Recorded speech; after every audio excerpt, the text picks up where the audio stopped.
¿Qué pasa con la razón? Fijaos la importancia de la razón moderna y del sujeto moderno. La primera cuestión con Descartes es que gracias a esta crítica profunda que realiza Descartes o Descartes, ¿eh? En intentar partir de cero, porque nunca se puede, y aplicando a fondo esa duda metódica y poniendo entre paréntesis todo el pensamiento anterior, el que le vamos a llamar del antiguo régimen, ya veréis por qué, en relación al punto que tenéis, significa ni más ni menos que la autonomía no solo la autonomía de la razón, no solo la autonomía del sujeto, sino la autonomía del hombre, del ser humano. ¿No? O sea, que por fin el ser humano se crece, ¿eh?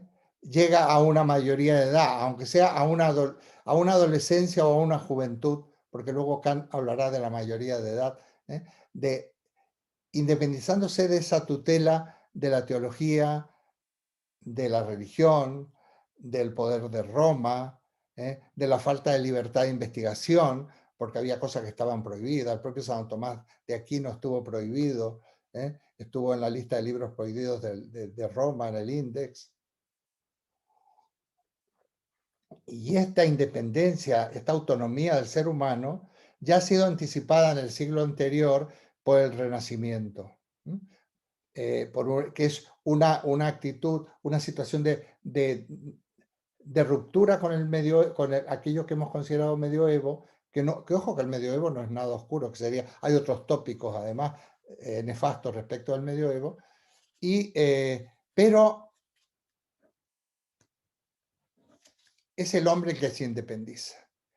Y gracias a eso, gracias a esa razón moderna, de ese intento de racionalizar la vida social, política, económica, científica, filosófica, etcétera, pues llegamos a poder declarar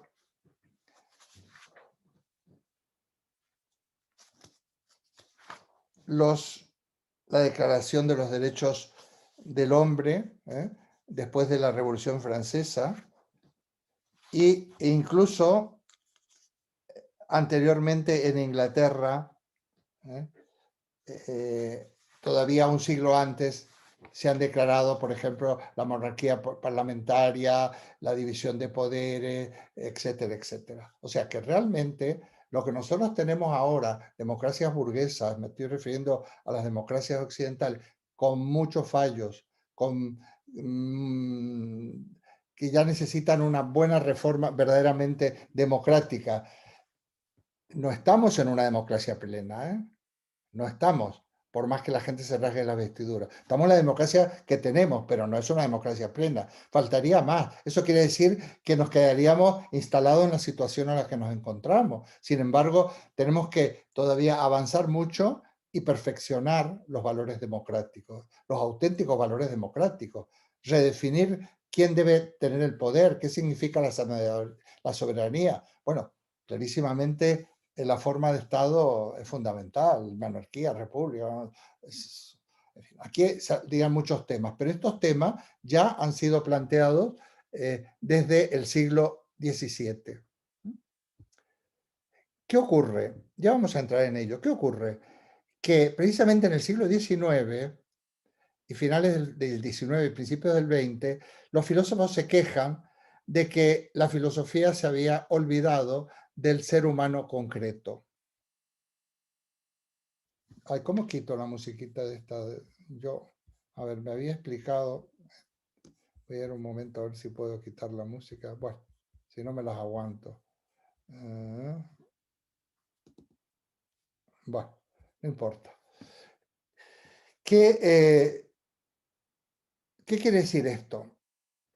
Que tan, digamos, vamos a llamar casi obnubilados o eclipsados o por ese descubrimiento de la importancia de la razón y, y también por sus consecuencias, entre ellas la ciencia, o la política o demás, esto de alguna manera proyecta una sombra sobre otros aspectos del hombre, del ser humano. Mirad, siempre que se descubre algo en filosofía o en ciencia o en lo que sea, realmente solemos ser bastante radicales en eso que hemos descubierto, porque nos causa tal conmoción que no vemos otras cuestiones. Pero es normal, ¿eh? Es normal cada hallazgo que se produce que esto ocurra. Claro, quienes de alguna manera lanzan proclamas en pos de este hombre concreto eh, del cual la filosofía se ha olvidado? Bueno, por ejemplo, Carlos Marx es uno de los primeros, ya estamos a mediados del siglo XIX, en donde dice, sí, bueno, pero el ser humano concreto es el que produce, es el trabajador, es el proletario, el que produce la riqueza. Y nadie se ha ocupado de él. Cuando la gran mayoría de la humanidad es la mayoría de trabajadores, de gente que produce riqueza y que sin embargo no se los tiene en cuenta. Y además, para colmo, están sojuzgados, etc. Søren Kierkegaard, filósofo danés, finales del siglo XIX, principios del XX, él se queja de que la filosofía ha dejado de lado al hombre real, al hombre que sufre, al hombre que tiene éxitos y fracasos, al hombre real, al hombre de todos los días. De hecho, considera que la filosofía debe ir en otra dirección. Saludo a Gabriel, que por ahí está. Eh, y hasta tal punto que una de sus obras fundamentales es su diario íntimo. O sea, esto, este diario, y va contando una serie de cosas, porque incluso hasta se abandona el discurso académico habitual. La propia fenomenología de Husserl va a aportar el método para poder llegar a análisis del hombre concreto y de la realidad humana del momento, ¿no? Bajo el lema a las cosas mismas, empezar a describir las situaciones reales y concretas tal como son, etc. Ya hablaremos. El existencialismo, Jean-Paul Sartre. ¿eh? Entonces, se va a ocupar de cuestiones que atañen al hombre real. Llega un momento que el propio Jean-Paul Sartre deja de escribir ensayos filosóficos y se dedica al teatro, escribe obras de teatro, porque le parece que son mucho más, por el lenguaje y por las características, es más fácil acceder a dibujar la situación del hombre real de la época y sobre todo a plantear los problemas y no dando respuestas, sino haciendo que el propio espectador o el propio interlocutor saque sus propias conclusiones. Yo el año pasado y otras veces he recomendado la lectura de las obras de teatro de Sartre, que son magníficas. Plantea el problema de la libertad, el problema de la culpa, etcétera, etcétera. Entonces, bueno, pero volviendo a la época moderna, vamos a ver cuáles son los aportes de esta racionalidad moderna. Yo he dicho que pero no soy solo yo, que yo dividiría la filosofía como en dos grandes periodos, dos grandes etapas, antigua y moderna. Porque la medieval realmente es antigua. ¿Por qué es antigua? Porque el eje de la filosofía, la ciencia y el pensamiento sigue siendo Platón y Aristóteles. O sea, digamos que hasta que dan el relevo a otros pensadores, estamos, a mi modo de ver, en filosofía antigua, que no tiene nada de anticuado. Yo cuando digo antigua, no digo anticuado. Hablo simplemente de de una periodización histórica. El término moderno aparece por primera vez en el siglo XIV, en las disputas que hay entre los de Oxford y París, respecto de un tema de teoría del conocimiento, pero que también un tema teológico, le llaman antiqui o antiguos a los de París, ellos se autodenominan moderni, en latín, modernos. Ahí aparece por primera vez. De cualquier modo, lo tenéis en el apunte que he mandado, si hablamos de la modernidad, hay que hablar de dos etapas, lo que se llama el antiguo régimen y el nuevo régimen. El antiguo régimen sería el siglo XVII, XVI y XVII, XVI el Renacimiento, sería el siglo XVII. Está marcado por las monarquías, por la hegemonía que tienen las monarquías absolutas y por la división de tres estamentos en la sociedad, que son la aristocracia, el clero y el pueblo llano, ¿no? Estos tres estados, el modo de producción, la política, todo esto tiene que ver con aquello que se llama el antiguo régimen. Esos son términos de la época moderna. Lo aplican sobre todo a partir del siglo XVIII, que se autodenomina que son el nuevo régimen, y vamos a ver en qué consiste. A esto me voy a enfocar. Hasta el siglo XVIII, más o menos, no se hablaba de edad moderna. Sabes que los historiadores van poniendo las etiquetas, pero las ponen después. Le hablaban de época post-medieval. O sea, en el siglo XVII se caracteriza el XVI y el XVII como época post-medieval. Esto nos sonará algo porque hablamos de la posmodernidad. Pues también se habló en su momento del postmedioevo, la posmedievalidad, si se puede decir. Cuando decimos de algo que es posmoderno, es que no estamos diciendo nada, porque no le estamos poniendo solamente basamos en eso, que es algo que tiene vocación de superar la modernidad. Pero decir posmoderno es decir, no decir nada. Actualmente, a lo cual vamos a ir derivando porque tenemos problemas pendientes, a mí me gusta hablar de filosofía o de pensamiento del milenio, del nuevo milenio. Por eso nos hemos propuesto más adelante poder analizar y pasar revista y comentar estos avances de la filosofía y la ciencia y la política ya de los 21 años que llevamos de nuestro siglo XXI. Entonces, resumiendo,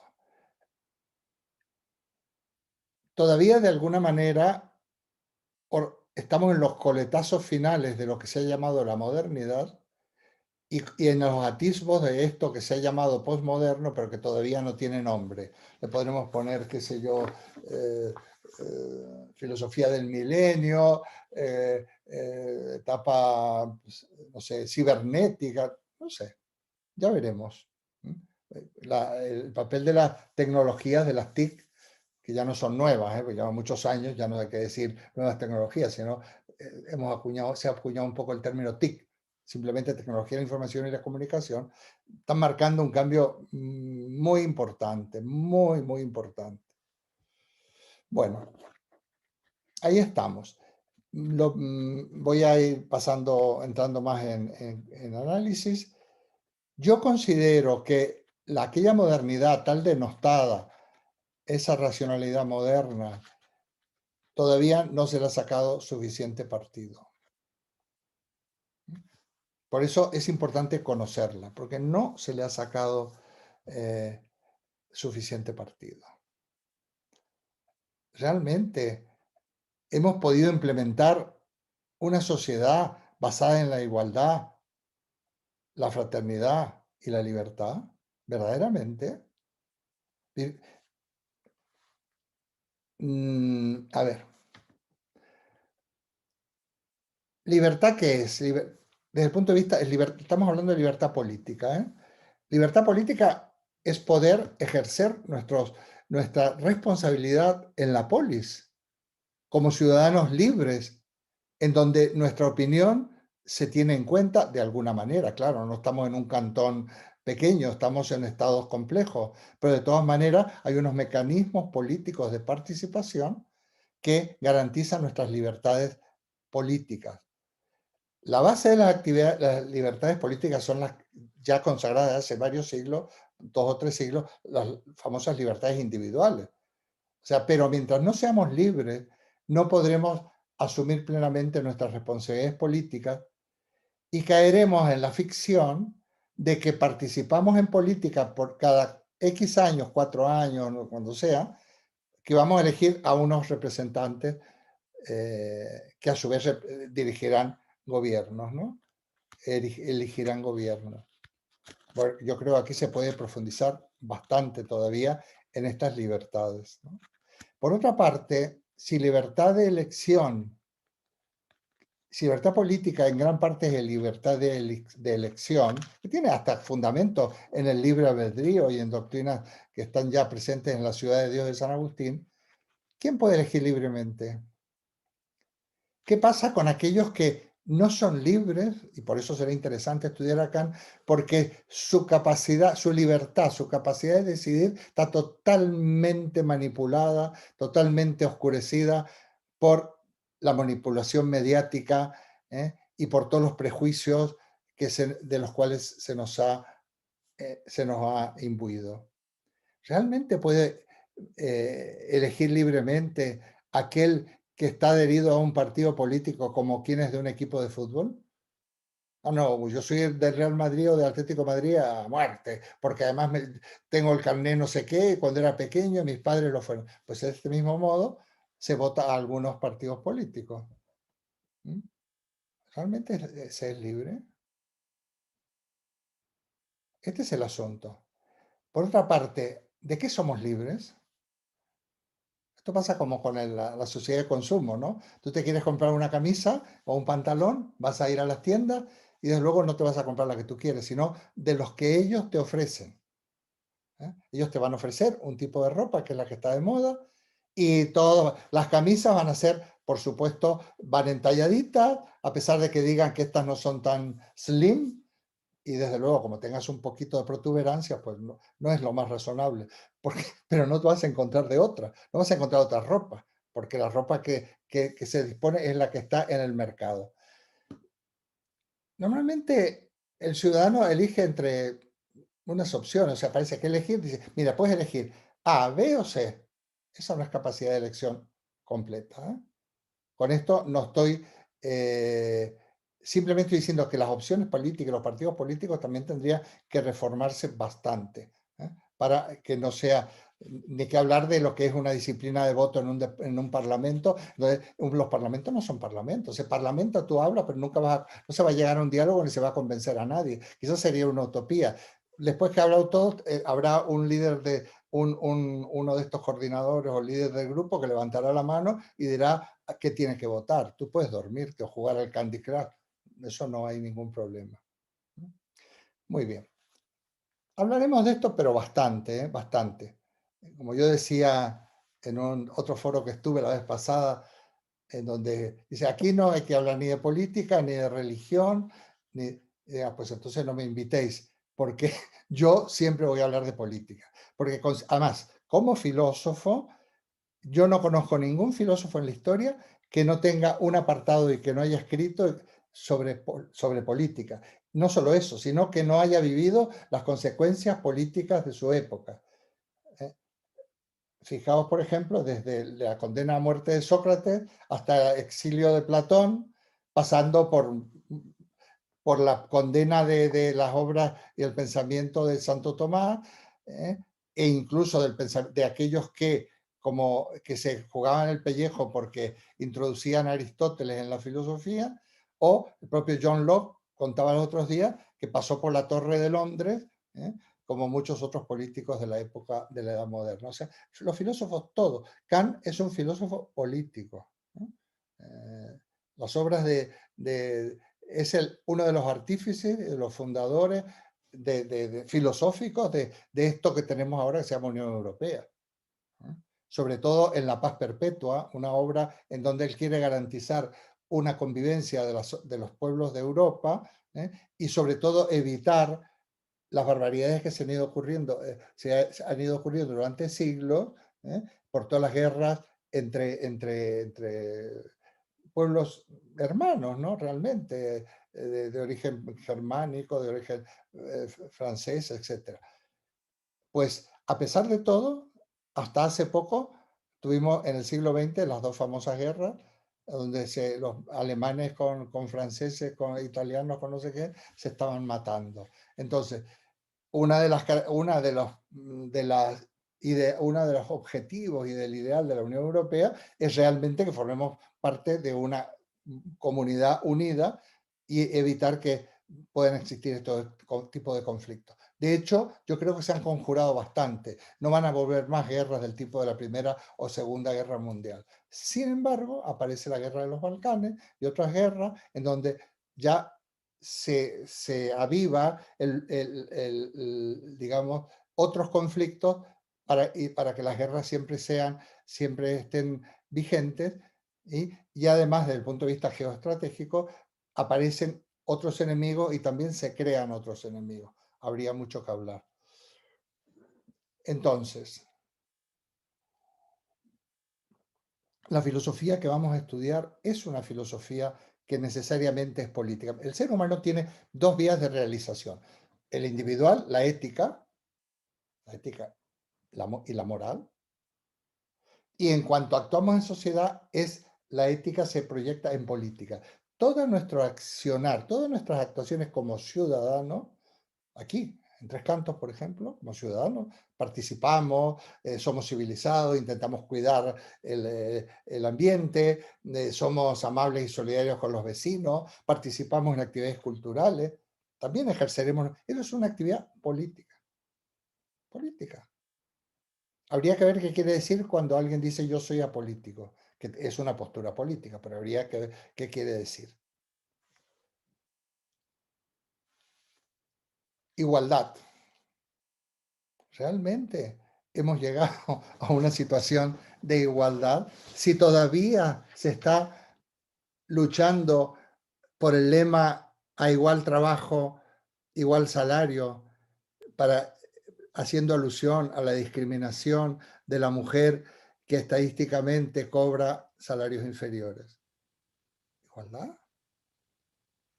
¿Igualdad para aquellos que hoy en día, aplicando el plan Boloña del espacio común europeo, universitario europeo, si no tiene, ahora en día se estudian grados y con ese grado no puedes hacer nada, porque para poder trabajar tienes que hacer un máster en psicología, en educación, en lo que sea, y los máster cuestan miles de euros.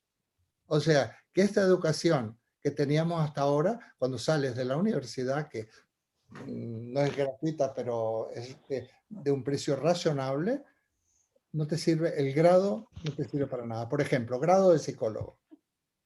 Los días han terminado el grado, gente que ha sido alumna mía de la UNED, grado en psicología. El grado de psicología, si no tienes el máster, que sería como la especialidad, como el tipo del MIR de los médicos, no puedes trabajar en casi nada. Entonces, no digamos nada, que estudió, qué sé yo, geografía e historia, pues máster en educación. Eso sí, antes era el que se llamaba el CAP, pero bueno, pero son carísimos. Son carísimos. No digamos nada los títulos, los máster de algunas universidades.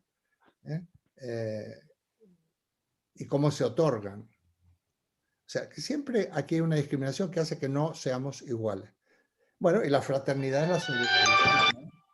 La fraternidad es la solidaridad. ¿Somos todavía lo suficiente? ¿Somos aceptablemente solidarios? ¿Realmente queremos vivir en una situación de fraternidad cuando se está discriminando al inmigrante, cuando se está discriminando, sigue discriminándose a la mujer, cuando se está discriminando a los pobres? Porque los pobres no tienen derecho a muchas cosas.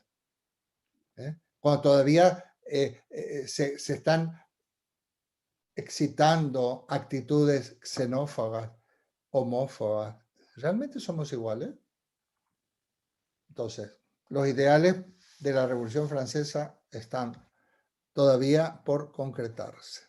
Por lo tanto, sería absurdo pensar que estamos superando la modernidad, porque si la estamos superando hacia otra cosa, de ser dirigidos por máquinas, por robots, en ciertas líneas de la inteligencia artificial o demás, o que ya no va a ser necesario el trabajo directo porque va a existir el teletrabajo, y por otra parte, bueno, tantísimas otras cosas, ya pues probablemente eso no sea una evolución, sino que sea una involución. Pero yo no soy catastrofista. Bueno, perdonadme esta perorata inicial, pero es que lo que se trata es que la filosofía y los elementos de la filosofía que expliquemos no son simplemente para fomentar vuestra erudición, y como yo siempre digo, para que quedemos bien y sepamos quién es un autor u otro, o así como sabemos quién es un escritor o un novelista o un músico. Se trata de que verdaderamente pensemos, que verdaderamente tomemos conciencia de situaciones. ¿Para qué? Para ejercer mejor ese rol de ciudadanos responsables. Este seminario, que ya lleva unos cuantos años en esta universidad que tan nos acoge, se llama Filosofía como Escuela de Vida. Perfecta. ¿Por qué? Porque yo hago alusión, la filosofía clásica nace como escuela de vida. ¿eh? La Academia de Platón, el Liceo de Sócrates, el Liceo de Aristóteles, los discípulos de Sócrates, se formaban estos pensadores, estos maestros, estos pedagogos, formaban a los ciudadanos para que pudieran discutir en la polis, en las asambleas, los ciudadanos que eran libres y tenían derecho, pero bueno, no podemos decir que no podemos exigirle a unas democracias de hace veintitantos siglos lo que le exigiríamos a la actual. Pero de hecho sí que había una democracia participativa, casi asamblearia, en donde para poder argumentar había que saber hablar, había que saber discurrir y demás. Entonces, la filosofía era escuela de vida, fundamentalmente, para la vida social e incluso para la vida individual. Ahí tenemos las propuestas de movimientos como el estoicismo, el epicureísmo, el cinismo, Diógenes el perro que le llamaban, bueno, pues tiene, él elige un tipo de vida determinado, de no depender de nada prácticamente, salvo de sí mismo, y no depender de casi de cuestiones materiales. Hay muchos ejemplos actuales. Esto no es una utopía.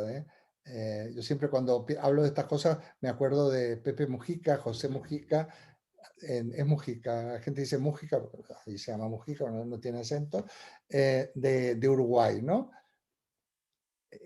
Ya conocéis la frase. En una entrevista que le hace, no me acuerdo si fue en la de Ébola o de otra persona, dice usted, pero usted, digamos, usted es pobre. Yo pobre, dice, yo no soy pobre, yo soy muy rico, porque rico no es el que más tiene, sino el que menos necesita. Y esto no es una mera ocurrencia. Nosotros podemos ser muy ricos, sobre todo si necesitamos poco. Bueno, nosotros somos afortunados. Estamos aquí, somos afortunados todos. Porque gracias a que somos afortunados hemos podido llegar a esta situación. Tenemos una situación sosegada e interesada que nos permite participar en estos grupos de reflexión, ¿no? Entonces somos afortunados, pero bueno, no nos podemos sentir culpables de ser afortunados. Queremos seguir creciendo, queremos seguir formándonos, por eso estamos aquí. Entonces, bueno, muy bien. Vamos a ver cuáles son los ejes. Ahora paso un poco a algo que... Los ejes básicos de aquello que se ha llamado ilustración, en el cual vamos a enmarcar, esto va a ser ya la próxima sesión, el pensamiento de Kant. Precisamente, ya que hablo de Kant, Kant en un artículo suyo que se llama ¿Qué es la ilustración?, nos dice, atrévete a pensar por ti mismo, a usar tu razón, sal de la minoría de edad. Esto es una característica de este nuevo régimen. Piensa, razona, piensa por ti mismo.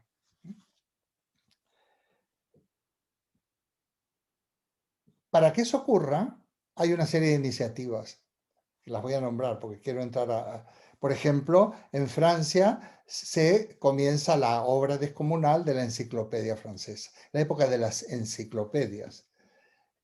¿Qué es este movimiento de las enciclopedias? Bueno, intentar encerrar todo el saber universal en una obra enorme a disposición de todos, a disposición de los ciudadanos, donde está el compendio de todo el saber universal.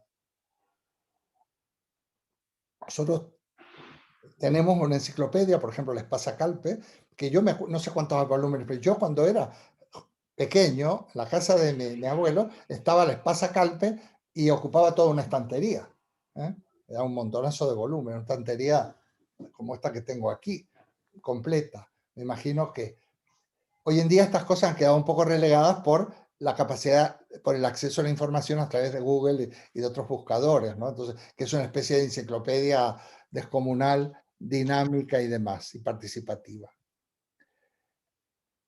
Hay un diccionario de filosofía de un español que se llama José Ferrater Mora, que se exilió en la época de la dictadura franquista, y es una obra descomunal que son 4 tomos.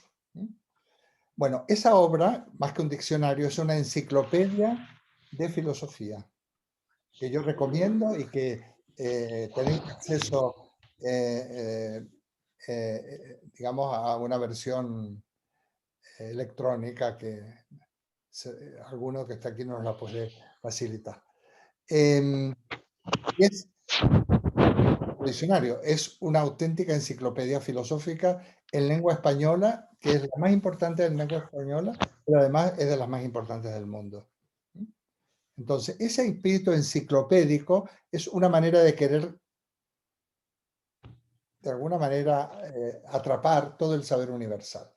Esto nos lleva a que se considera que la ciencia va a ser verdaderamente aquello que va a conseguir, es la gran utopía de la ciencia. La ciencia todo lo va a poder conseguir y, por supuesto, una de sus consecuencias, la tecnología. Entonces, eso nos podría llevar incluso a actitudes de tipo cientificista.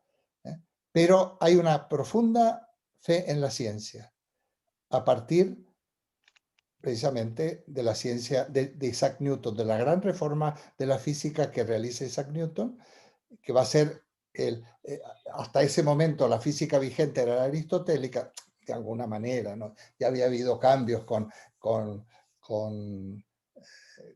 Kepler, Galileo y demás.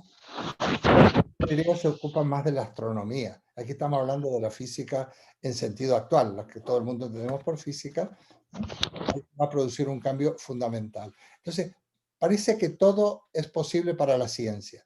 Galileo decía, Galileo, ya estaría en la etapa anterior, aquellos que algunos lo llaman antiguo régimen, o sea, cuando en la etapa postmedieval, de que la naturaleza está escrita en caracteres matemáticos.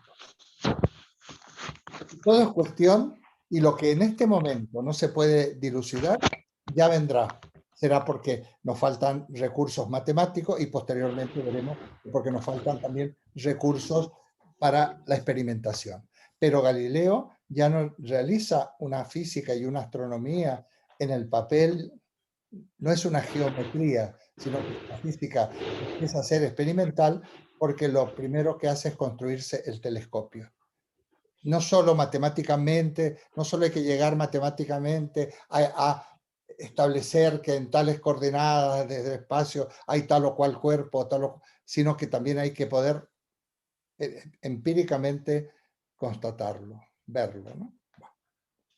Entonces, una de las características de esta época va a ser la fe en la ciencia y el destacar la importancia del saber como manera de realización del individuo y de la sociedad.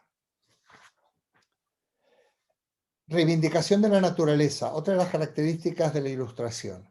La Ilustración sigue siendo mecanicista. Digamos, de alguna manera el mecanicismo está presente en el racionalismo. O sea, el racionalismo forma parte de ese patrimonio de la Ilustración. el universo sería como una gran máquina con sus piezas perfectamente entrelazadas y perfectamente, digamos, digamos, funcionando en relación al conjunto.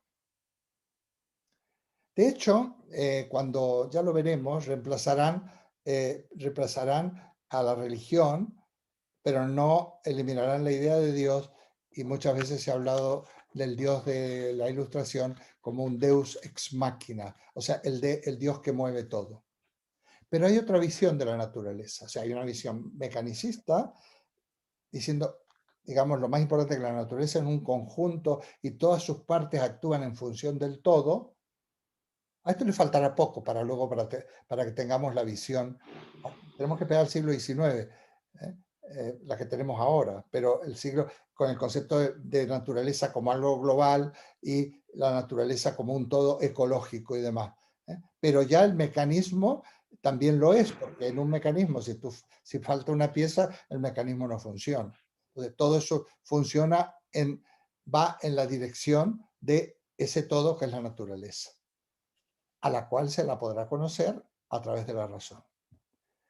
La segunda, y no menos importante, concepción de la naturaleza es la que algunos le han llamado concepción romántica. Es considerar que la naturaleza es el estado primitivo y feliz de la humanidad.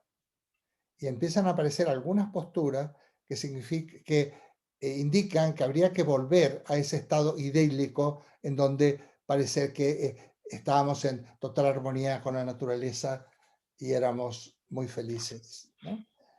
De hecho, uno de los donde vemos estas ideas es en Rousseau, la concepción del buen salvaje.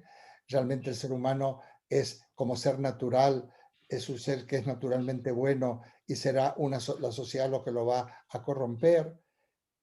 Y bueno, y aquí también emergen actitudes que todavía están vigentes, como una liberación. Ha habido muchos experimentos a lo largo de estos últimos años, como en el siglo pasado, de vuelta a la naturaleza, de irse al campo, de vivir de una manera cooperativa, e incluso hoy en día se siguen proponiendo, además es muy interesante, desde huertas familiares a consumos ecológicos. Hay gente que en la pandemia se acababa la levadura en los supermercados porque todo el mundo se había dedicado a fabricar el pan, porque ya tenía esa idea de fabricar el pan, ¿no? Entonces, como había tiempo, pero bueno, realmente lo artesano en la alimentación, la importancia de los cuidados físicos, de la salud, etc. Bueno, pues esto tiene que ver con aquella idea ancestral de que la naturaleza es una auténtica vuelta a la naturaleza, sería un estado idílico de felicidad para el ser humano. Bueno, eso está también larvado, o sea, en la crítica de la modernidad, cuando se habla de la sociedad, en la era industrial, de la situación de producción cada vez va a ser más desorbitada y masiva, las grandes urbes y todo este tipo de cosas, también estaba la idea de la naturaleza como idílica y las voces de aquellos que piensan que hay que retornar a ella. Muy bien. Otro elemento que ya lo he mencionado, bueno, lo he mencionado en cuanto a que todavía no se había sacado partido, es la cuestión de las libertades. El ser humano se da cuenta que la libertad es fundamentalmente poder tomar decisiones acerca de su vida, pero de su vida diaria, de su vida social, familiar, productiva, económica y demás. Para lo cual, los estados modernos, ya de este que le podríamos llamar nuevo régimen, digamos, promulgan sus primeras leyes, tanto la Declaración Universal de los Derechos Humanos como también los, el siglo anterior, en Inglaterra. Muy bien. En pos de estas libertades también se producen, por ejemplo, en América Latina, en la América Española, los movimientos, bueno, en América en general, los movimientos independentistas, los movimientos revolucionarios para conseguir la soberanía de los pueblos. la primera independencia, la primera constitución americana es la de Estados Unidos, que se promulga 2 años antes que la Revolución Francesa. Este espíritu de la Ilustración también impregnará a todos los procesos independentistas de las colonias españolas, que se va a producir en cadena, aprovechando, entre otras cosas, la huida y el abandono de Fernando VII y por lo tanto la ocupación de España por parte de los Bonaparte, ¿no? Y entonces dice, bueno, estos reyes no los desconocemos, aprovechamos y nos desconectamos. Y ahí empezarían los procesos independentistas. Hay que decir una cosa.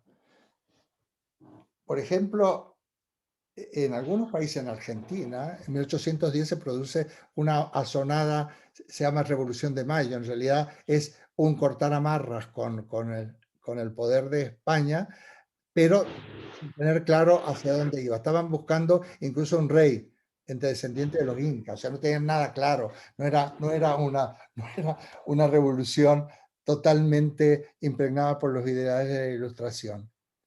Hasta el punto que en Argentina, por ejemplo, la revolución, descolgarse de España, hasta que desde ese momento, hasta que se declara la independencia, pasan 6 años, porque era como buscar un gobierno provisional, porque estábamos acéfalos, ¿no? El rey, el Fernando VII, ya no existía como tal. Y entonces se tarda 6 años hasta que en 1816 se declara la independencia. Pero ¿sabéis de cuándo es la primera constitución argentina? 1853. Se tardan más de 40 años, con luchas tremendas internas, similares a las guerras del norte posteriores, guerras de los caudillos, porque la unidad simplemente de Argentina no se consolida hasta el 1853. Muy bien, estas constituciones están todas las constituciones, tanto la española como la de otros países, pero vamos a hablar de las nuestras, y como la nuestra es muy avanzada, es de 1978, y está bastante bien. Eso no quiere decir que no haya que reformarla. Sobre todo en algunos puntos, como la forma de Estado, por ejemplo. Pero todas esas constituciones consagran estos derechos individuales, derechos, digamos, que están ya en la Declaración de los Derechos del Hombre.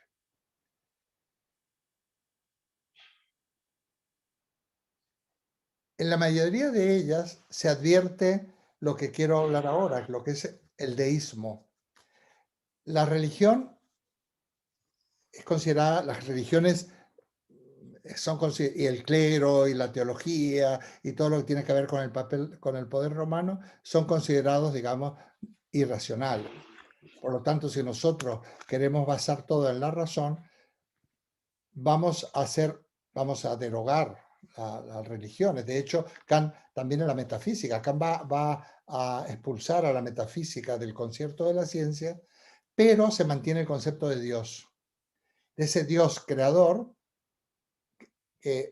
un Deus ex machina, el Dios que organiza y mueve toda la maquinaria de la naturaleza y de la realidad, se va a mantener. Y por supuesto, se van a reemplazar las divinidades de la religión. Yo llamo divinidades incluso a los santos. La religión, la religión católica es una de las religiones más politeístas que yo conozco. No, es que no, está Dios, porque en realidad no es un Dios, sino son 3, pero además, no, los santos ya no son Dios, sí, bueno, son divinidades. Yo siempre digo, viene un marciano a hacer una tesis sobre la religión que hay sobre las religiones occidentales, el cristianismo, y va a decir que es completamente politeísta. Hay de todo tipo de divinidades, eso sería otro tema, que además vamos a tratarlo en su momento. Entonces, esta sería una religión racional.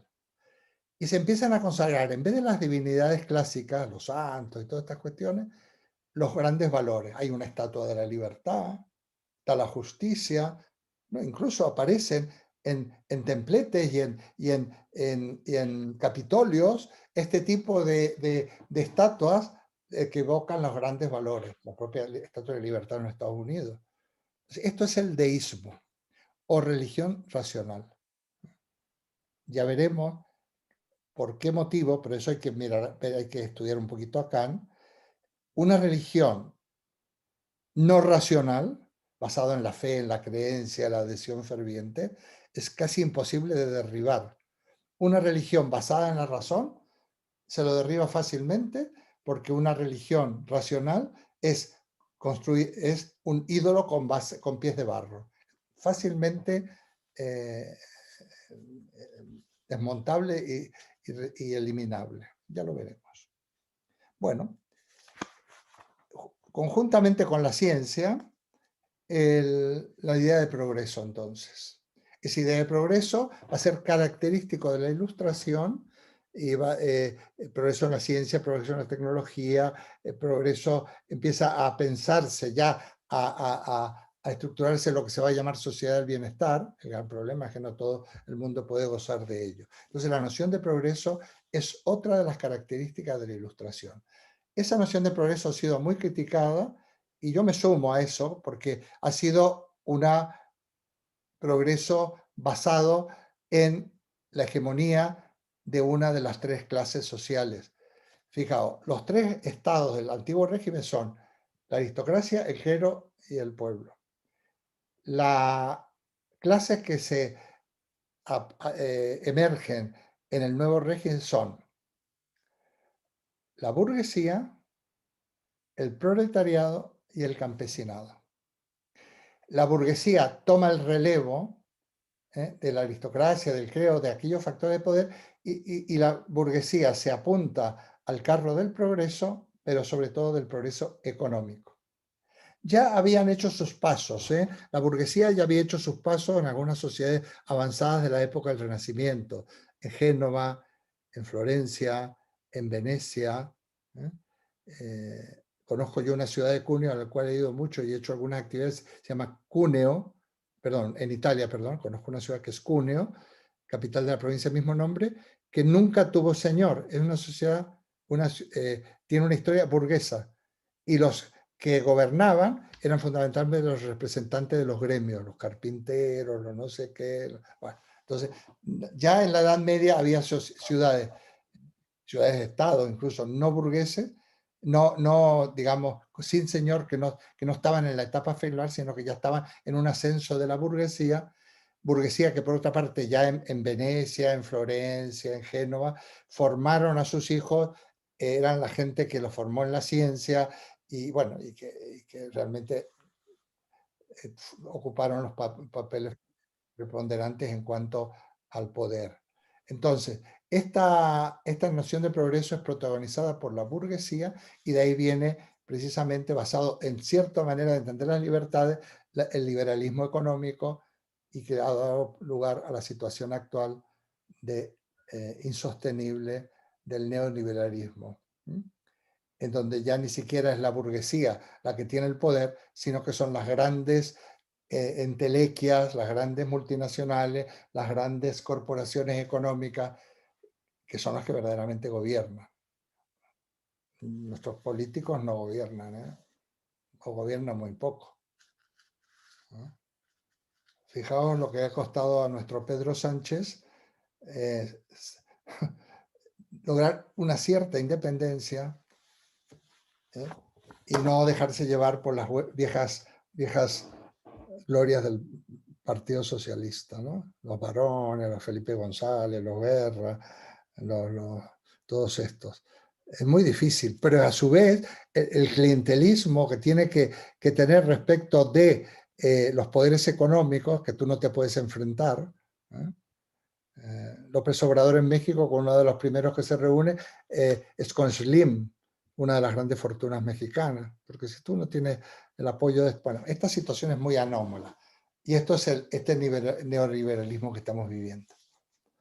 Bueno, ¿qué más? Pues yo creo que ya estamos llegando a una situación, a ver, una hora.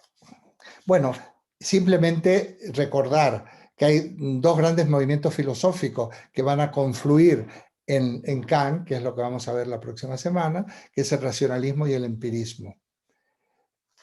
El cometido de la filosofía en esta época, siglo XVII-XVIII, es encontrar el método seguro para llegar a la verdad en la ciencia.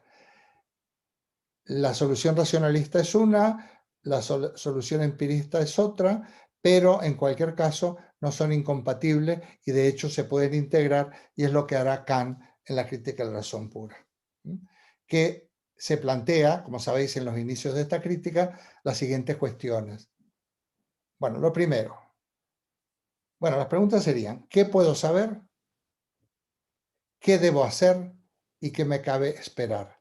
Este es las grandes cuestiones que van a trazar el camino del desarrollo filosófico de la ilustración, del siglo, bueno, la ilustración, porque Kant es el filósofo ilustrado por excelencia. ¿Qué puedo conocer? ¿Qué puedo saber? ¿Qué debo hacer? La cuestión de la ciencia. ¿Qué debo hacer? La cuestión de la ética. ¿Qué me cabe esperar? Bueno, pues la cuestión de cuál es el sentido, es la pregunta por el sentido de la vida, por el sentido de la existencia. Ya sabéis que hago yo alusión a eso en mi último librito, que se llama Fundamentos de Filosofía, la pregunta por el sentido, que no lo he podido ni siquiera discutir y presentarlo al público porque la pandemia nos lo ha impedido, sino ya seguramente hubiéramos aquí en los locales de la Universidad Popular me hubieran permitido presentar ese último libro. Pues, ¿qué puedo saber? Fijaos qué interesante que es. ¿Cómo se plantea la cuestión del conocimiento en el siglo XVII y cómo se plantea en el XVIII? Descartes hace tabula rasa, parte de cero, y después de un proceso de duda metódica a fondo, va a presentar a partir de la intuición de la primera verdad, que es cogito ergo sum, pienso, soy, je pense, donc je suis, va a construir su pequeño pero seguro sistema epistemológico. O sea, ¿cómo puedo? El discurso del método se subtitula para dirigir bien la razón y llegar a la verdad en la ciencia. O sea, Descartes funda un método para dirigir bien la razón y para llegar bien a la verdad en la ciencia. Porque según él, como ya lo hemos dicho, no es que no demos dotados de razón, sino que nos equivocamos porque la usamos mal. Kant, la crítica de la razón pura, a ver, el discurso del método me parece que se publica por el 1620 y tantos. La crítica de la razón pura se publica 150 años después.